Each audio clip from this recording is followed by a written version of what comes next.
हामीसँग कुराकानी गर्नको लागि त्रिभुवन विश्वविद्यालयका पूर्व उपकुलपति मध्यपश्चिम विश्वविद्यालय डाक्टर नन्दबहादुर सिंह हुनुहुन्छ। यहाँलाई स्वागत छ। नमस्कार। नमस्कार, धन्यवाद। आराम हुनुहुन्छ? ठिक छु। नेपाली राजनीतिलाई कसरी निहालिराख्नु भएको छ अहिले? नेपाली राजनीतिलाई एउटा सामान्य प्रवेश रूपमा हेर्दा चुनाव भयो। चुनावले जनताले 35 वर्षभित्र नदिएको अभिमत 2/3 बहुमत नजिक दिएर आमूल परिवर्तनको जनताको चाहना, भ्रष्टाचारलाई सहन नसक्ने उनीहरूको जो तीव्र इच्छा र देशको आर्थिक र भौतिक दुईटै समुन्नतिका लागि उनले खोजेको सपना पुरा होस् भन्ने खालको अभिमत दिएको छ। यही अभिमतको सिरोफेरोमा कस्तो गभर्मेन्ट बन्छ, उसका कार्यक्रम कस्ता हुन्छन्, पहिलेको जस्तै हो कि भन्ने एउटा गर्ने अर्को हो कि साँच्चै जनताले भनेअनुसारको नयाँ क्याबिनेट बनेर आउनेवाला प्राइम मिनिस्टर त्यो गर्नुहुन्छ भनेर उत्सुकताका साथ हेर्नका लागि त्यो परिणाम आउने मन्त्री परिषदको परिणाम कस्ता मन्त्री आउँछन्, त्यसले 24 घण्टा 48 घण्टा 72 घण्टा अघि भने जस्तै 15 दिन 1 हप्ता 15 दिन 1 महिना अनि 60 दिन 100 दिनमा कस्तो काम गर्छ त्यो हेर्नले बसिरहेको छु। निकास र विकास दिएला यो सरकारले राख्छ? आशा छ, किनभने संसारमा डेमोक्रेसीको सबभन्दा ठुलो ब्युटी के हो भने डेलिभरी हो। पिपुलको चाहनाले जसले डेलिभरी गर्न सक्छैन ती पार्टी ती नेता इतिहासको रक्षणमा फ्याँकिन्छन्। यो कुरा राजसभाका नेताहरूले राम्रोसँग चिन्नु भएको छ। यति मात्र होइन, उहाँको अगाडि नै 35 वर्ष देश चलाएका 3टा दलहरूलाई रचनामा फालेको कुरा सप्रमाण भएर आफै आएछ भने आफूले नगर्दा के हुन्छ, त्यो त उत्तर उहाँसँग छँदै छैन। अहिले जसरी घन्टीले अहिले चाहिँ नि जुन प्रकारको आँधीहुरी लिएर आयो, यो अपेक्षित थियो या अनपेक्षित, यसलाई कसरी लिनुभएको छ? भ्रष्टाचार र कुशासन हेर्ने भने अपेक्षित थियो र जनताको मेन्टालिटी हेर्ने भने यो आश्चर्यजनक हो। यही हो तपाईँको उत्तर छोटोमा भन्दा। कसरी आश्चर्यजनक? किन भन्दाखेरि साँच्चै जनता यति बौद्धिक छन् त, यस्तो 2/3 बहुमत दिन्छन् त भन्ने थियो नि त। जनता त पुरै पार्टीका पछि लागेका छन् होइन। अब अर्को भन्यो भने धेरै झोले पनि छन्। झोले मान्छेहरूले बुद्धिजीवी झोले, जनता झोले, सबै झोले छन्। त्यसो भएर यस्तो मत दिनला जस्तो लागेको थिएन कि जनता त वास्तवमा झोले रहन्छन्।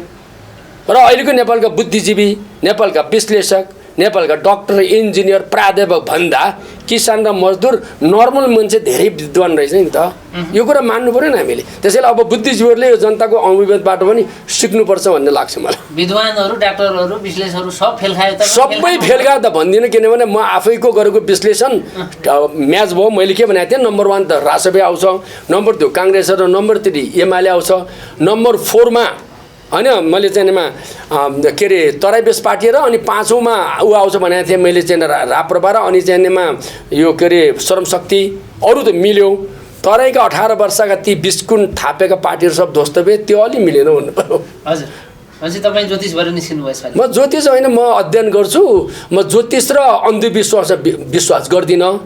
इनोभेसन, रिसर्च, त्यसबाट आउने डेटालाई अगाडि राखेर विश्लेषण गर्छु र त्यसको प्रक्षेपण गर्छु। मेरो कुरा भने म यो एस्ट्रोनोमीमा, ज्योतिष शास्त्रमा विश्वास गर्ने प्राध्यापक चाहिँ होइन। म साइन्स एन्ड टेक्नोलोजी र एआई, इन्फर्मेसन टेक्नोलोजी, डिजिटल साइन्सलाई अगाडि राख्छु।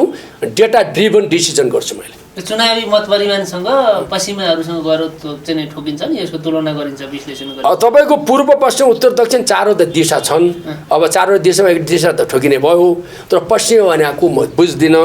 त्यो पश्चिममा कोही हो भने त 77 जिल्लामा उतिखेर अङ्ग्रेजी बोल्ने आउनुपर्ने पश्चिममा, सेता गोरा आउनुपर्ने जम्मै नेपाली थिए त्यहाँ। मैले त त्यो त कहीँ अङ्ग्रेजी बोल्ने देख्नु भएको थियो 77 जिल्लामा? तपाईँले देख्नु भएको थियो, भेट्नु भएको थियो? अनि इन्डियन हिन्दी बोल्ने कोही देख्नु भएको थियो? छ्याङछुङ गर्ने चाइनिज देख्नु भएको थियो? मैले त देखिनँ त। त्यो जहाँ पनि नेपाली नै थिए। यो के हो भने तपाईँले नसकेपछि लगाउनु आरोप हो। तपाईँले आउन नदिन, 35 वर्षमा राम्रोसँग सुशासन गरिदिए यो आउँदै आउँदैन थियो नि राजसभा। किन ल्याउनु पर्थ्यो नि त भने? किन गर्नु भएन भन्नुहोस् त मलाई? एमसीसी त पास भइसक्यो, अब यो एसपीसी एमसीसी पास गर्ने को त? पास गर्नलाई एमसीसी पास गर्ने को त? ल एमसीसी पास गर्ने को त? म तपाईँलाई भनौँ, तपाईँको प्रश्न नि। यसका मेरो विश्लेषण एकदम क्लियर छ है। मैले के भने 2013 सालको नेपालको पहिलो पञ्चवर्षीय योजना बनाउँदा, पहिलो भने चाहिँ मैले धेरै वर्ष पहिले, अहिले त 16 भयो, 50-80 वर्ष पहिले बनाउँदा त्यो पहिलो पञ्चवर्षीय योजनामा सहयोग गर्ने देश कोही थियो भने one of the major donor देश युएसए अमेरिका रहेछ। त्यतिखेर तपाईँले पैसा किन ल्याउनु भयो? किन ल्याउनु भयो? लगातार अहिलेसम्म 16सम्म किन पैसा ल्याउनु तपाईँले? तर अहिले एकातिर तपाईँ एमसीसीको विरोध गर्ने, अर्कातिर तपाईँ बिहार पनि विरोध गर्ने के गर्नुहुन्छ? म त बरु क्लियर भन्छु, राष्ट्रलाई हानि नहुने गरी उसले अमेरिकाले के गर्यो भने 1 करोड 2 करोड दिँदाखेरि यसको कुनै आउटकम भएन, बरु सानसानो प्रोजेक्ट बन्द गरौँ, 500 मिलियनको एउटा प्रोजेक्ट दिउँ, त्यसले गर्दा केही फाइदा होस् एउटा देशमा, गरिबी अन्त्य होस् भनेर यसरी कन्सेप्ट आएछ कि यो। त्यो हिसाबले दिने हो भने यो लिएर नेपालको विकास गर्नु गाह्रो छैन। नम्बर 1 यो 5 वर्ष हो, कुरा सुन्नुहोस्। त्यस्तै बिहारै लिएर काम गर्दा पनि ठिक छ के, उतातिर इन्डियाले पनि फाइदाजनक छ त। अनि मैले भन्दैछु, मैले तपाईँलाई अघि एउटा शब्द भनिहालेँ, त्यहाँभित्रका साइन गरिसकेपछि के छन् त्यहाँभित्र लेखेको यो गलत छ यो गलत छ भनेर अहिले विश्लेषण गर्ने कि 2008 सालदेखिका यी प्राइम मिनिस्टरले 17 सालसम्म जाँदा 18-19 सालसम्म जाँदा सबै प्राइम मिनिस्टर चाहिँ यिनीहरूले किन स्टडी गरेन मलाई भनिदिनुहोस् त तपाईँ। मैले एउटा प्रश्न गरेँ, मैले किन स्टडी गरेनन्? अहिले कहीँ क्रान्तिकारी जम्मै त्यहीँ थियो क्या, त्यहीँभित्रै होइन। युद्ध लडेका पनि त्यही युद्ध नलडेका पनि त्यही प्रजातन्त्रको गफ गर्ने पनि त्यही सबै त्यही थियो त, किन गरेनन्? तिनका विद्वानहरू कहाँ गए? त्यतिखेरका तपाईँ हामी जस्ता पत्रकार मित्रहरू कहाँ गयौँ? हामी विद्वान प्रोफेसर कहाँ गयौँ? किन बोलेनौँ? यो के हो भने यो एउटा सामान्य, वास्तवमा अहिले पनि हेर्नुहुन्छ भने वर्ल्ड ब्याङ्कको अरूको एकजना गर्नुहुन्छ भने $500 मिलियन ठुलो कुरा होइन। यो ल्याउँदाखेरि अहिले के गर्छ? नेपाल सरकारको एउटा सहसचिव अर्थ मन्त्रालयको उतातिरको त्यो सम्बन्धित सेकेन्ड म्यान इन द के अरे उसमा चाहिँ एमबिसीमा राजदूतमा आएर साइन गरेर फटाफट ल्याउँछन्, त्यो इस्यु बन्दैन। अनि एमसिसी ल्याउँदाखेरि भयङ्कर इस्यु बन्छ, बिआरआई ल्याउँदा भयङ्कर इस्यु बन्छ। यो जियो पोलिटिक्सको परिणाम हो। यसलाई इस्यु नबनाएर सिम्पल लगेर नेपालको विकास गरिदिएको भए अहिले इस्यु नै बन्दैन थियो भन्ने मेरो भनाइ हो। तर मैले के भन्दैछु त्यहाँ कुरा सुन्नुहोस्, नेपालको राष्ट्रिय नेसनल इन्टिग्रेसन, राष्ट्रिय रक्षाको लागि, राष्ट्रिय हित रक्षाको विरुद्धमा कुनै पनि कुरा छन् भने त्यो मान्नु आवश्यक छैन भन्दैछु मैले। मेरो कुरा सुन्नु पर्ने त्यहाँका सम्झौताहरू त्यहाँको पोइन्टहरूमा त नेपालको संविधान भन्दा माथि छ र नि त। त्यो पनि त्यो कुरा त्यतिखेर उसलाई सुन्नु न, बाबुराम भट्टराईले भन्नुहोस्, शेरबहादुर देउवाले भन्नुहोस्, माधव कुमार नेपालले भन्नुहोस्, जलनाथ खनालले भन्नुहोस्, केपी शर्मा ओलीले भन्नु, क्रान्तिकारी प्रचण्डले सुन्नु, सबै त्यही थियो त। अनि किन उनीहरूले त्यतिखेर बन्द गरेन नि त? नि त होइन, मलाई चारपाटा मुडेर चाहिँ अनि चारपाटा मुडाउने कहिले अब म मुडाइदियो भन्ने मात्रै अहिले नमुडिने भएर भइसकेँ। तपाईँले मुडाउनु नि चाहिँ कहिले? त्यसले मैले के भनेको छु भने त्यो मुडाउनुभन्दा पहिले यस्तै कुरा गरेर मुडाउनुको लागि 2 त्यहाँ अहिले रासोले दिएको हो क्या। तपाईँ कुरा बुझ्नु। अब रासपाले त्यो तपाईँले भनेकै भाषाको उत्तर दिएका हुन्, यिनले राम्रो काम गरेन भने फेरि 4 वर्षपछि 5 वर्षपछि यिनले पनि त त्यसको उत्तर त आइहाल्छ नि। होइन, अब एसपी पास हुन्छ भन्ने कुरा छ। मैले यसो छ, म तपाईँले बनाउँ अब के अरे इन्डो पेसिफिक स्ट्राटेजी भन्छ होइन, आइपिएस 2 वर्ष अगाडि आइपिएसको पढ्यो, भयङ्कर ठुलो छलफल भयो। त्यसपछि अहिले एसपिपीको छलफल भएछ, स्टेट पार्टनरसिप प्रोग्रामिङ हो कि यो भने। यो के हो भने यो पोलिटिकल कतिको घातक छ नेपाल। यो यस्तो छ, यसलाई मलाई के भन्छ भने तपाईँले पहिले नेपाल परराष्ट्र नीति, तपाईँको उत्तर म यसरी दिउँ, नेपाल परराष्ट्र नीति हेर्नुपर्छ। नेपाल 2 देशको बिचको तरुलमा रहेको देश number 1, Nepal non alignment movement असम परराष्ट्र उसको चाहिँ आन्दोलनको सदस्य, नेपाल पञ्चशुलको सिद्धान्तमा चल्ने देश, नेपालको इक्वल डिस्टेन्समा रिलेसन गर्नुपर्छ चाइना र चाहिँ भारतसँग, नेपाल पञ्चशीलको सिद्धान्त प्लस युएनका चार्टरभन्दा बाहिर जानुहुन्न, तपाईँ न्युट्रालिटी मेन्टेन गर्नुपर्छ, तपाईँ के अरे आर्मीको पोलिटिकल के अरे आर्मी ब्लकमा तपाईँले इन्भल्भ पाउनुहुन्न। मेरो कुरा सुन्नुहोस्, यति भनेपछि अहिलेको राष्ट्रपाल योभन्दा बाहिर जाला भन्ने लाग्दैन मलाई। अघि तपाईँको डाक्टर सागरको इन्टरभ्यूबाट सुनिहाल्नु भने त्यति मात्र होइन, त्यति सजिलो छैन। तपाईँले इम्याच्योर निर्णय गर्नुभयो भने नेपालको माटो अन्तर्राष्ट्रिय रणभूमि बनाउनु भयो भने तपाईँ म्याच्योर लिडरसिपमै हेर्ने नि। तपाईँले के गर्नु पर्यो म तपाईँलाई यहाँबाट भन्छु, नेपालको माटो भारतको राष्ट्रिय सुरक्षाका विरुद्धमा वा चीनको राष्ट्रिय सुरक्षाको विरुद्धमा जान नदिने खालको नीति क्लियर कट आउनुपर्छ। मेरो कुरा बुझ्नुभयो तपाईँले? मैले यति भन्छु, नेपालको इमिडिएट 2टा नेसनसँग राम्रोसँग सम्बन्ध राख्नुहोस्, संसारका अरू देशहरूसँग एउटा मैत्रीपूर्ण सम्बन्ध राख्नुहोस्। लडाइँ किन गर्ने? तपाईँ प्रो इन्डियन हुनु पनि परेन, प्रो चाइनिज पनि हुनु परेन। कुरा सुन्नुहोस् है, प्रो अमेरिकन कुरा सुन्नु, म भन्दैछु प्रो अमेरिकन पनि हुनु परेन, प्रो इन्डियन हुनु परेन, प्रो युरोपियन हुनु परेन। तपाईँ प्रो नेपाली हुनुहोस्, सबैसँग मैत्रीपूर्ण सम्बन्ध राख्नु सिद्धियो नम्बर 1। नम्बर 2 तपाईँले गरेको प्रश्न छ सिसिपी कुरा के रहेछ भने मनमोहन टेक्निकल स्कुलको कुरा गर्नुभयो तपाईँले। त्यहाँ अस्ति चाहिँ किताब जलाउँदाखेरि गभर्नेन्स अफ चाइना भन्ने 1, 2, 3 भोल्युम छन्। एउटा भोल्युम जलेको कुरा थाहा भएपछि त्यसको रिपोर्टिङ राजदूतावास गरेर राजदूतावासले परराष्ट्रले चिठी लेख्यौँ। त्यसको लागि अहिले कारबाही सुरु भएको छ। उनीहरूले के भन्दैछन् भने के किताबहरू बढी थिए जलाउँदाखेरि गलत तरिकाले त्यो परेर त्यसको चाहिँ इस्यु उठ्यो भन्दैछन्। जे भए पनि तपाईँले के बुझ्नुपर्छ भने नेपालको जियो पोलिटिक्समा तपाईँले बडो प्रश्न भनौँ, भारतको राष्ट्रिय सुरक्षा नेपालबाट फेक मनी नेपालको बोर्डर भएर इन्डियामा जाने, भारतको राष्ट्रिय सुरक्षामा नेपालबाट कुनै निश्चित जाति गएर भारतमा बम पड्काएर राष्ट्रिय सुरक्षामाथि हानि हुने भएपछि भारतले नेपालले कहिले पनि तपाईँलाई छोड्नेवाला छैन। यो कुरा पुरा क्लियर भन्नुहोस् तपाईँ, अरू कुरा म भन्दिनँ। टङ्क प्रसादको बेलामा 5वटा कुरा जुन भारतले लेखेर दिएको थियो त्यो अहिले पनि 5वटा, अहिले पनि त्यस 5वटा पोइन्ट महत्त्वपूर्ण छन्। म त्यो विषयमा गइनँ अहिले। तीमध्येको एउटा महत्त्वपूर्ण कुरा के भने भारतको राष्ट्रिय सुरक्षा हो, त्यसमा नेपाल क्लियर हुनुपर्छ। नेपालको माटो परि गरेर हामीले त्यस्ता मतलब टेररिस्ट ग्रुपहरूलाई यहाँबाट चलखेल गर्न दिनु न, नम्बर 1। नम्बर 2, चीनको तिब्बत महत्त्वपूर्ण कुरा हो। चीनको तिब्बत र वान चाइना पुलिसको तलमाथि जाने बित्तिकै तपाईँले उसको पे गर्नुपर्छ, तपाईँले पे गर्नुपर्छ। त्यही सजिलो छैन, सामान्य छैन। त्यसैले तपाईँ के बुझ्नु भन्दाखेरि यो दुईवटा कुरा बुझ्नुहोस्, मजासँग जानुहोस्, देश चल्छ। यसमा इमोसनालिटी नेपालको परराष्ट्र नीति आज रातारात चाहिँ राजसभा आउने बित्तिकै उसले चेन्ज गर्न सक्दैन। नेपाल परराष्ट्रमा त्यही हुन्छ। त्यसमा बरु 21औं शताब्दीको डिटर्मिनेन्ट फ्याक्टरहरू के हुन्छ अलि एड गर्न सक्नुहुन्छ पऱ्यो, नयाँ कुरा केही राख्न सक्नुहुन्छ, त्यसलाई मच बेटर बनाउन सक्नुहुन्छ। त्यो राइट छ। अनि यस्तो तपाईँले कुरा गर्छ नेपालमा बिआरआई पास गर्ने पनि दुईवटा कुरा छ। हिजो केपी ओलीले के भन्नुभयो, 1% पनि कुनै पनि पर्सेन्ट फ्री दिन्छ भने ल्याउने, 1% पनि लगाउनुपर्छ हामी ल्याउनु भने नि त। हिजो उसलाई त कम्युनिस्ट भन्नुहुन्थ्यो होइन तपाईँहरू, कम्युनिस्टले त उता चीनसँग त त्यो मानेन त, त्यसले त्यस्तो बोल्यो। कहाँ बोल्यो? एउटा कार्यक्रम त्यो राजदरबारको अगाडि, पुरानो राजदरबार अगाडिको एउटा सडकमा भएको कार्यक्रममा म बोलेको, भोलिपल्ट चीन भ्रमणमा जाने अगले दिन बोलेको सुन्नुभएको थियो होइन? त्यस्तो बोले। अब चीनले के भन्यो, यो बिआरआई भनेको यो डोनेसन होइन, यो पार्टनरसिप हो। त्यसमा त मिनिमम भए पनि आफ्नो चाहिनेमा के अरे पार्टनरसिप देखाउनुपर्छ, त्यसमा सर्टेन चाहिनेमा हिस्सा लिनुपर्छ, अनि मात्र यसको मिनिङ छ भन्यो बोले। हो, यो कुरा तपाईँले बुझ्नु पऱ्यो, नम्बर 1। नम्बर 2 के गर्नु पऱ्यो भन्दाखेरि भारतको पनि त्यही हो। अब एउटा कुरा के बुझ्नु, म तपाईँलाई क्लियर भन्छु, यहाँ धेरैले नबुझाएको छ। 21औं शताब्दीमा भारत र चाइना अब लड्दैनन्। मैले आज नयाँ कुरा भन्छु, लड्दैनन्। दुईवटा मिलेर संसारको नेतृत्व गर्छन्। दुईटैले एक आफ्नो देशको करिब 3 अरब हुन्छ होइन जनसङ्ख्या, त्यो आफ्नो मार्केट आफैले खोज्छन् अनि दुईटै मिलेर जान्छन्। भारतलाई पनि पीडा थाहा छ संसारको लिडरसिपको, चीनले पनि पीडा थाहा छ। दुईटै मिल्छन् र एकले अर्काको राष्ट्रिय रक्षाको काम गर्छन्। त्यतिखेर बरु दुईटाले राष्ट्रिय रक्षा गर्दा नेपालको राष्ट्रिय रक्षा हानि भयो भने हामी दुईटाको विरुद्धमा बोल्ने दिन पनि आउन सक्छन्। त्यो त तपाईँको अस्ति 1-2वटा ठाउँको कुरा नबोलौँ, अहिले नभनिहालौँ। म तपाईँलाई साङ्केतिक भाषामा बोलेँ। त्यसैले मैले के भन्छु भने चीनले नेपालको राष्ट्रिय सुरक्षामा ध्यान दिएन भने चीनको समर्थन गरिरहनु पर्ने पनि छैन के, भारतले पनि हाम्रो दिएन। तर अल्ट्रा राष्ट्रवादको नाउँ लगेर भारत र चीनसँग सम्बन्ध बिगार्नु नेपाललाई फाइदा छैन। नेपालले बौद्धिकताका पूर्ण होइन अत्यन्तै साइलेन्ट डिप्लोमेसीमा पुरो नेपाली लिडर भएर राष्ट्रिय स्रोत र जानेमा अवसरहरूलाई प्रयोग गरी नेपालको विकास गर्ने नेता चाहिन्छ, त्यही गरोस् भन्ने मेरो सल्लाह छ। हजुर, अब चाहिँ नि यतापट्टि आएर निर्वाचन भएर पनि चाहिँ मतलब परिणाम आएको निकै समय भइसक्यो, अझै सरकार भन्ने छाटकाट छैन।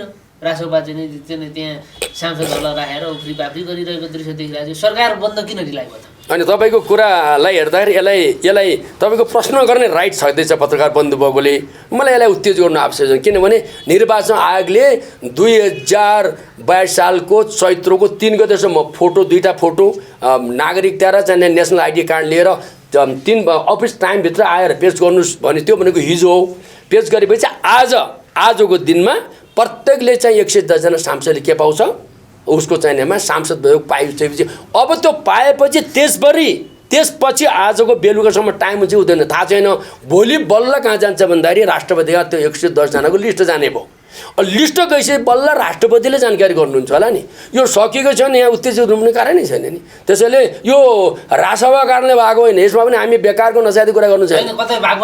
होइन, त्यो के को भागभण्डा हेर्नुभयो। सबभन्दा ठुलो समस्या म तपाईँलाई भनौँ, अन्यथा नमान्ने भने मैले कर्मचारी तन्त्रलाई नेगेटिभ भने होइन। संसारका लिडरसिपहरू सफल हुनुको लागि सबभन्दा ठुलो कुरा पर्मानेन्ट गभर्मेन्ट भनेको ब्युरोक्रेसी हो। त्यो ब्युरोक्रेसी अत्यन्त आइडियोलोजिकली डिभाइडेड छ, त्यसलाई ठिक ठाउँमा ल्याउनु पर्ने आवश्यकता छ।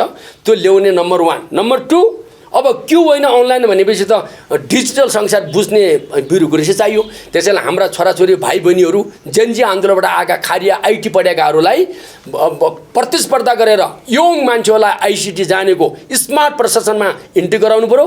पुराना टोपी लगाएका, घोप्ले टोपी, गहिरो चस्मा लगाएका, अनि त्यो आइटी भनेको के हो जान्दै नजाने, टाइप गर्दा एउटा लेटर 2 घन्टा लगाउने साथीभाइहरू जो पुरानो हुनुहुन्छ उनलाई गोल्डन ह्यान्डसेक भन्छ कि अहिले नयाँ भाषामा, गोल्डन ह्यान्डसेक भएर घरमा जाऊ, छोराछोरी नातिहरू चलाएर बसौँ, उनी त्यहीँ रमाइलो गरेर पैसा हामीले दिइदिएको छौँ भनेर पठाउनु सक्यो भने राष्ट्रसभा सफल हुन्छ भन्ने लाग्छ। मैले त सोल्युसन दिइहाल्छु नि, मैले उति चाहिँ सोल्युसन दिनु, देश बनाउने सोल्युसन दिनु पऱ्यो नि।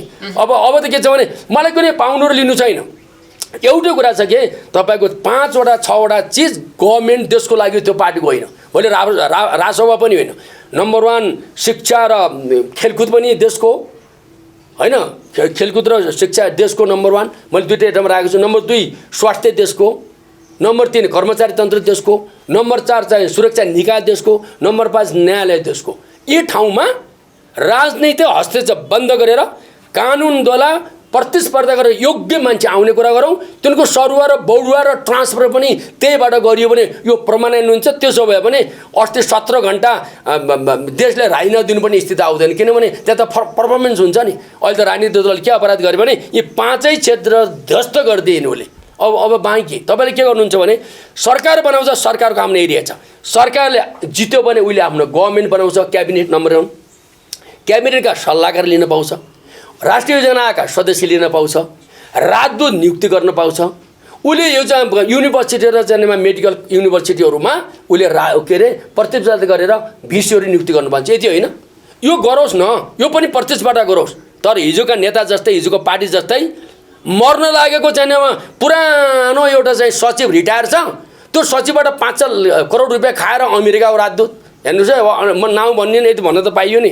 अनि त्यहाँबाट अलिअलि पैसा गएर बेलायतको राजदूत, अलिअलि पैसा गएर जापानको राजदूत, अलिअलि पैसा गएर उता क्यानाडाको राजदूत, अलिअलि पैसा गएर उता अस्ट्रेलियाको राजदूत, अहिले अङ्ग्रेज बोलेतिर अहिले पैसा आउनेबाट अलिअलि बढी पैसा खाने, त्यसपछि इन्डिया र भारतको राजदूत नियुक्त गरेर देश चल्दैन। यस्तो कुरा राष्ट्रसभाले गर्यो। यहाँ पनि नेपोटिजम, फेभरिटिजम भन्छौँ, त्यसले पनि नातावाद, कृपावाद अहिलेको चाहिँ राष्ट्रसभाले गर्यो भने तपाईँहरू जस्तै यस्तो मलाई अहिले राख्दै क्वेसन सोध्ने पत्रकार त यही देशमा हुनुहुन्छ। तपाईँहरू त्यो देशको युवा अहिले पो पत्रकार हो, तपाईँ त्यो देशको नागरिक हो नि, छोड्नुहुन्छ तपाईँहरूले। त्यसैले मलाई के लाग्छ भने यो कुरा बुझेर राष्ट्रसभाले काम गर्नुपर्छ, बौद्धिकतापूर्ण काम गर्नुपर्छ। तर जेनजीको मेन्डेट पाएको सरकारले नै त्यो चाहिँ आफन्तवाद, कृपावाद, नातावाद त्यो स्वकीय सचिवलाई कहाँ लगेर लगायो भन्ने कुरो छ। अर्को चाहिँ लुते गृहमन्त्री भने गृहमन्त्री चाहिँ उतामाथि राष्ट्रिय सभामा सिफारिस गरेको छ। अनि चाहिँ के परिवर्तन पायो? अब यसो छ, तपाईँले भनेको उत्तरको पछाडि म नदौड्ने भए मेरो यसमा क्लियर भर्सन छ, सुन्नुहोस् है त। अब आमा जुन छन्, आमा चाहिँ प्रधानमन्त्री हुनुभयो सुशीला कार्की, आमा प्रधानमन्त्री हुनुभयो, तर आमाले आफू सम्माननीय के अरे प्रधान न्यायाधीश हुँदा अनि त्यो ग्याजेटेड पनि होइन, नासु भनेको तपाईँको नन ग्याजेटेड, अब त्यहाँभित्र मुद्दा खासो खुस्सो यताउति मिलाउने सर्वोच्चको मान्छेलाई सिधै आमाले चाहिँ आफ्नो प्रधानमन्त्री जस्तो सम्मानित पोस्टको प्रमुख सचिव नियुक्त गर्नु नै गल्ती थियो। कुरा सुन्नुहोस् पर्छ, किन गर्नुभयो? त्यो उहाँको पुरानो लेगेसी के न्यायालयसम्म चलेको र त्यहाँभित्रका वर्षौँसम्म उहाँहरूले चलाएको लिगासीसँग सम्बन्धित होला भन्ने मैले कल्पना गर्छु है। अब यसको उत्तर मैले के दिउँ भन्नुहोस् त? यति भनेपछि त बुझ्नुभयो होला नि। त्यो त आमाले बुझ्नु पऱ्यो, नम्बर 1। नम्बर 2, अनि उहाँ आमाले नियुक्ति गरेको उहाँले आदर्शजीले आफ्नो श्रीमतीलाई सहसचिव फर्स्ट क्लासमा नियुक्ति गर्नुभयो, चारैतिर बिर्दुपछि विथड्र भयो। दोस्रो आमाले बुझ्नुपर्ने। तेस्रो आमाले राष्ट्रिय प्रकृति संरक्षण कोष भनेको राजाको पाला महेन्द्र प्रकृति संरक्षण कोष थियो। यसमा कस्तो विद्वान मान्छे, nature, individual, society and nature र लिभिङ र नन लिभिङको बिचको interaction, climate change, evolution, biodiversity, तपाईँको अनि इकोसिस्टम, अहिले संस्थाको चाहिनेमा क्लाइमेट चेन्जका कन्फरेन्सेसहरू, आज कार्बन ट्रेडिङका कुराहरू, अनि ग्रिन हाउस ग्यासेसहरू, आज बजारमा किन टेम्परेचर बढ्यो, यस्ता कुरा बुझ्ने मान्छे यसमा पठाउनु पर्ने योग्य मान्छे के। आज त्यो कुरा नबुझेर भर्खरको एउटा, अब म त युनिभर्सिटी पढाउने मेरो विद्यार्थी त मास्टर र पिएचडी मात्रै गरेका हुन्छन्, मैले ब्याचलर गरेको विद्यार्थी लिँदैन। अब एउटा ब्याचलर गरेको मान्छेलाई लिएर उहाँले नियुक्ति गरेर त्यो मान्छेलाई प्रकृति संरक्षण कोषको अध्यक्ष बनाएपछि त योभन्दा लज्जास्पद के हुन्छ। अनि सम्माननीय पूर्व तपाईँको के भने सर्वोच्च अदालतको प्रधान न्यायाधीश अहिले सम्माननीय के अरे प्रधानमन्त्री भइसकेको मान्छेले यति नै बुझ्नु हुनु रहेछ त उहाँले बुझेकै रहेछ त उहाँले के देखाउनु भयो थाहा छ यत्रो चित्त देखाउनु भयो फेरि भने चाहिँ उहाँ कति विशाल प्रधानमन्त्री रहेछ भन्ने एउटा कामबाट देखियो नि त्यसैले मैले यसलाई यति नै राखेँ अब कुरा धेरै नराखौँ। अब अर्को कुरा तपाईँले भनेको अर्को कुरा अप्पर हाउसमा जुन लगियो भन्ने कुरा छ चाहिँ तपाईँको त्यो के अरे हाम्रो गृहमन्त्री यसमा म इस्यु बनाउन चाहन्न यो म इस्यु बनाउन चाहन्न कुरा सुन यसमा फरक छ। यदि कुनै गृहमन्त्री सक्सेसफुल छ र आउने प्राइम मिनिस्टरको इन्टरनल इन्ट्रेस्ट लिएर उसले सफल देश बनाउन चाहन्छ र त्यस्तो सङ्केत हो भने यसलाई नेगेटिभ गर्नुपर्ने कारण के। तपाईँले जे पाए उयो बोल्नुमा म यसमा किन भन्छु भने म त मेरो दिमाग प्रयोग गर्छु नि मैले के भन्छु भने यदि बालनले अब आउने गृहमन्त्री सफल पनि हो यसलाई अप्पर हाउसमा लगेर एकजना मान्छेलाई राष्ट्रमा नियुक्त प्रधानमन्त्रीलाई सिफारिस गरेर जाने कुरा यो इस्यु बनाउनु पर्ने कारण छ र म नबुझेको कुरा के भने अहिले बजारमा यही आइरहेछ जम्मैले होको भन्छन् अनि जेनजीले पनि तुरुन्तै खारिज गर भन्छ। जेनजी भाइ बहिनीलाई भन्छु प्रकृति संरक्षण कोषको मान्छेलाई खारिज गर भन्ने कुरामा 100% मेरो समर्थन छ। हिजो चाइनामा गलत खालका नियुक्ति गर्यो त्यो पनि खारिज गर्दै भन्ने कुरामा सहमति छु। तर गृहमन्त्रीलाई अप्पर हाउसमा लिएर भोलि यदि आवश्यक छ भन्ने कुनै कतैबाट हुने प्राइम मिनिस्टरले थिङ्किङ गर्नुभएको छ भने उसले बुझेको चाहिनेमा यो चाहिँ प्रशासन छ र सफल छिट्टै 24 घन्टा 48 घन्टा 72 घन्टा अथवा एक हप्तामा डेलिभरी दिनुपर्छ सुरक्षा निकायले बुझाएको छ भने त त्यसलाई त मैले नेगेटिभ त मान्दिनँ। कसरी तपाईँले विश्लेषण गर्नुहुन्छ के उहाँले नै भन्नुभएको छ त म त अब पुरानै वकालत पेशामा फर्किन्छु भन्ने कोले त्यही तपाईले होइन यसो छ तपाईँले त्यसो भन्यो भने त त्यसो भन्यो भने पूर्व शिक्षा मन्त्रीको उदाहरण दिन्छु मैले। पूर्व शिक्षा मन्त्रीले 99%मा उठ्दैन मन्त्री भन्नुहुन्थ्यो होइन कहाँ रे सांसद भनेर भन्नुहुन्थ्यो नि के अरे महावीर बुनले लास्टमा त 24 घन्टामा राईनाथ दिएर गएर त सबभन्दा उड्ने त उहाँ भयो त अनि किन जानुभयो त उड्न भन्नुहोस् त मलाई। तपाईँलाई मैले प्रश्न गरेँ किन जानुभयो। पोलिटिक्स जस्तो होइन पोलिटिक्स भने जस्तो होइन पोलिटिक्सबाट आर्ट छ पोलिटिक्स डिप्लोमेटको आर्ट छ त्यहाँभित्र कला छ। कलाले के गर्छ भने कहिलेकाहीँ तपाईँले एउटा भन्दाखेरि पनि तपाईँले अरूको आवश्यक चाहिनेमा त्यसको के अरे तपाईँको चाहिनेमा निड आयो भने त्यो निड पुरा गर्नुपर्छ। अहिले तपाईँको गृहमन्त्रीलाई अप्पर हाउसमा लिएर भोलि होला नहोला त्यो अर्को कुरा हो। त्यो ठाउँमा सोच्दा त्यो एकदम अपराध भयो त्यो जेनजी आन्दोलनको मुभमेन्टको विरुद्धमा भयो भनेर भन्ने आधार म चाहिँ देख्दिनँ है। तपाईँले यो अनावश्यक कुरा किनभने त्यो माइती घरमा जेनजीहरू जाने बित्तिकै अनि उनले जे बोल्दैछ सबै ठिक छ भनेर त म चाहिँ भन्दिनँ। जेनजीहरूलाई पनि मेरो आग्रह छ जो शहीद भएका छन् उनको रगत पसिना नबगोस् त्यो भावना अनुसार सरकारले काम गरोस् र शहीद भएका परिवारको पीडा पुरा गरोस् त्यसलाई चाहिँ त्यसलाई होइन मलमका घाउमा मलम लगाओस् भन्ने कुरा त हामीले सरकारले भन्नै पर्यो।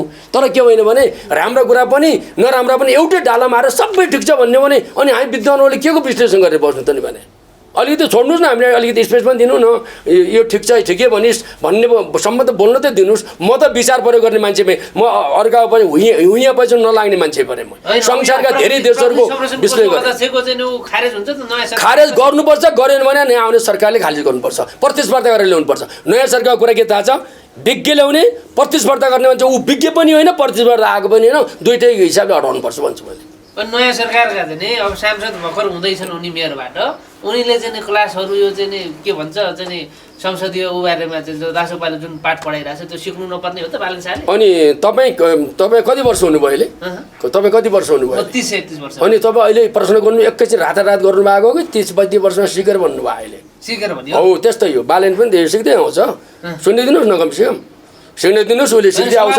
तर तपाईँले भनेको कुरा के हो तपाईँले भनेको कुरा होइन त्यस्तो होइन तपाईँको त्यस्तो होइन। तपाईँ के छ भने 7 बुझेमा नम्बर 4मा रवि पार्टीको स्वभावित चलाउने होइन ऊ चाहिँ प्राइम मिनिस्टर जाने भने भनिसकेपछि त आज त्यो अनुसार जाने कुरामा त के गल्ती भयो र त्यस्तो त प्रब्लम त छैन। तपाईँले भनेको प्रश्नमा यस बरु के नगरौँ भने यसका विरुद्धको नेगेटिभ प्रश्न गरेर इस्युलाई बरु धुलमिल गर्नुभन्दा जनताको अगाडि चुनावमा जानुभन्दा पहिले बालनलाई प्राइम मिनिस्टरको क्यान्डिडेट रूपमा त्यतिखेर बालनलाई प्राइम मिनिस्टर नमानिदिए आज रासो यो ठाउँमा आउँथ्यो के कुरा गर्नुहुन्छ तपाईँहरू।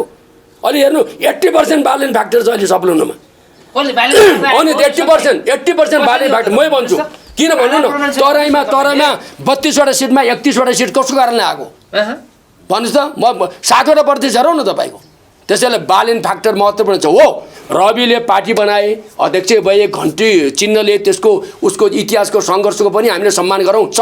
तर अहिले चारैतिर जुन अहिले हुइम आयो, हुइम आउँदा मैले नेगेटिभ भन्दिनँ अरूलाई, तर त्यस्तो हुइम अरूको आउँदैन थियो, धेरै क्वेसन आउँथ्यो। तर हुइम कसको आयो थाहा छ? बालेनको आयो। त्यसकारण बालेन फ्याक्टर महत्त्वपूर्ण भएकोले त्यो बालेन फ्याक्टर बुझेका रवि र बालेन दुईटै मिलेर जाने, उत्तेजित नहुने। किन नेपाल त बनाउनु पऱ्यो।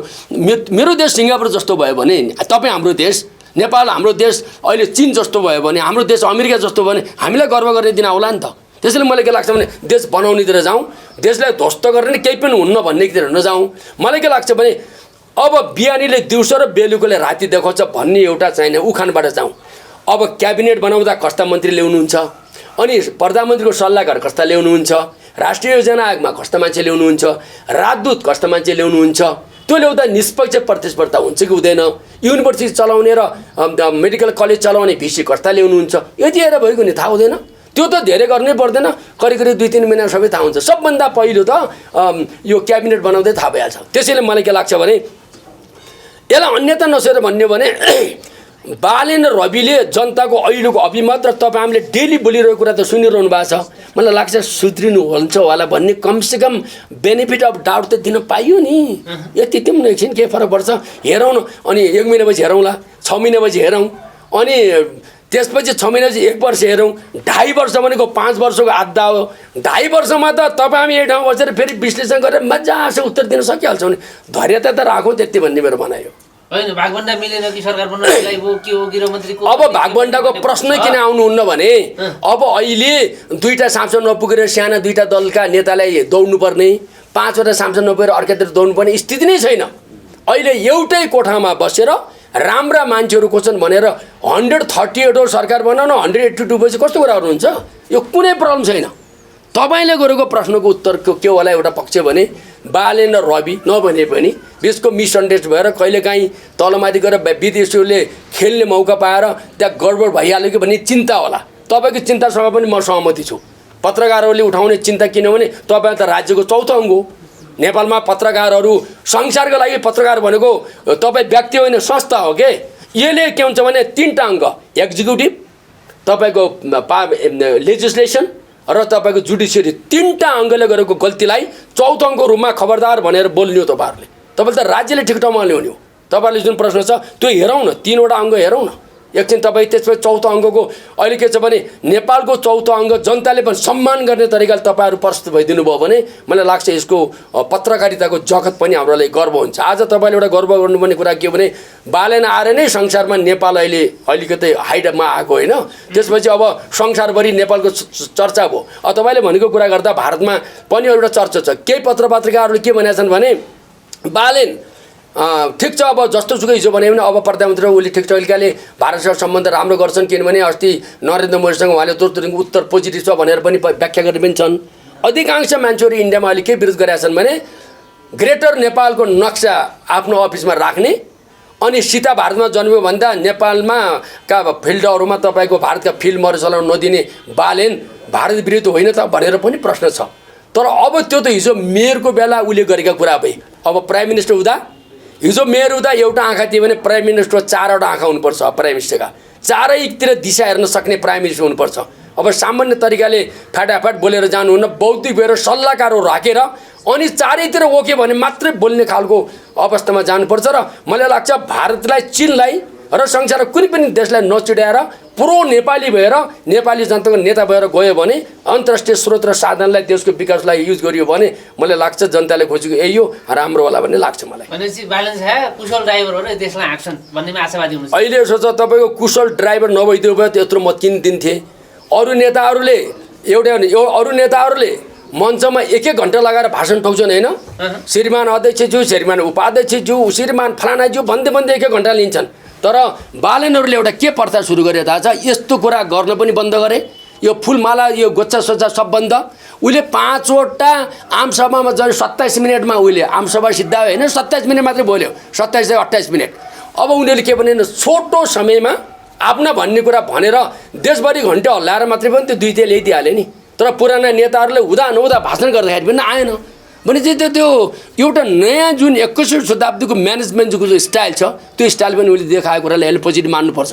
यसलाई त्यसैले म के भने तपाईँहरू मेरो पर्सनल कुरा भन्दा पनि नेपाली जनताहरू अहिले जसरी 70-80वटा देशमा गएका छन्, 70-80 लाख नेपालीहरू, उनको जो पीडा छ त्यो अहिलेको सरकारले बुझेर नेपालमा औद्योगिकरण बढोस्, शिक्षामा नयाँ कुरा होस्, स्वास्थ्यमा नयाँ कुरा होस्, टुरिज्म बढोस् र नेपालमा तपाईँको चाहिँ के भने तपाईँको चाहिनेमा यातायात लेखेर कयौँ ठाउँमा अब म भनौँ तपाईँ यातायातमा 3वटा सिफ्टले काम गरेर रोड सिद्धाउनु पर्ने, ऊर्जामा हाइड्रोमा के बिहानै दिउँसो बेलुका, बिहान कुरा सुन्नु 6 बजेदेखि दिउँसो 2 बजे, दिउँसो 2 बजेदेखि बेलुका 10, बेलुका 10 देखि बिहान 6, 3वटा सिफ्ट मैले हिसाब गरेर बसेको छु। रातको सिफ्टलाई अलिक बढी पैसा दिउँ, 3 सिफ्ट काम गऱ्यो भने 10 वर्ष बिजुली 3 वर्षमा निकालिन्छ भने हामी कहाँको कहाँ पुग्न सक्छौँ। त्यसैले कामको पनि मोडल नयाँ तरिकाले जानु पऱ्यो, काम पनि फटाफट गर्नु पऱ्यो। त्यसो भयो भने मलाई लाग्छ देश पोजिटिभ उसमा जान्छ।